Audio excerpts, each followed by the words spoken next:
Thomas Soto. C'est le Made in France, Anissé Mbida, bonjour. Bonjour Thomas, bonjour à tous. Ce matin, une marque mythique qui va faire son retour, ce sont les chaussures Patogas. Oui, les Patogas, c'est des chaussures de marche incontournables dans les années 60-70. Des chaussures des scouts, des militaires, des randonneurs.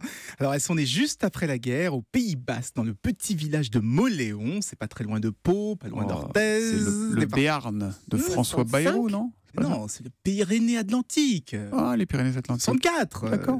Pays Basque. Ok. Oui.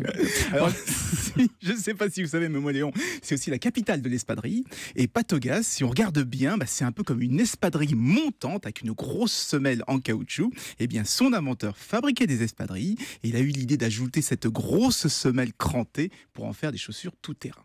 Et pourquoi on les appelle les Patogas? Selon la légende, c'est parce qu'ils utilisaient un réchaud à gaz pour faire fondre le caoutchouc naturel à la pâte d'EVA, donc pâte sur du gaz, pâte au gaz tout simplement. D'accord. Mais après l'énorme succès qu'ils ont eu pendant les années 60, eh bien la marque est un peu passée de mode, puis elle a été rachetée par le groupe Vivarte, qui l'a un petit peu délaissé. Alors Vivarte, c'est le groupe André, on en parle beaucoup en ce moment parce qu'ils ont pas mal de difficultés, et c'est pour ça qu'ils ont vendu la marque à deux jeunes entrepreneurs, et leur objectif maintenant, c'est de faire un peu comme Kawaii, comme le coq sportif, donc rajeunir l'image et élargir la gamme avec par exemple des sacs de randonnée ou bien des shorts. Donc, on attend beaucoup de Patogas de nouveau. Le problème de Patogas, c'est quand on marche dans la boue, on va dire, du pied gauche, ça se met partout dans les petits crans, c'est un enfer. C'était Patogas. Les cailloux coincés. C'est ça ce que je voulais dire, qui entame une seconde vie, c'est du Made in Pyrénées-Atlantiques.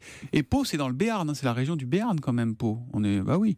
Non? Oui, la région. Ah oui, la région. Région, Et le département, région. on est d'accord. Mais bien sûr, nous parlons de département avec Anissé. Absolument, c'est Monsieur Département et c'est aussi Monsieur Innovation qu'on retrouvera tout à l'heure à 7h10. À tout à l'heure, Anissé.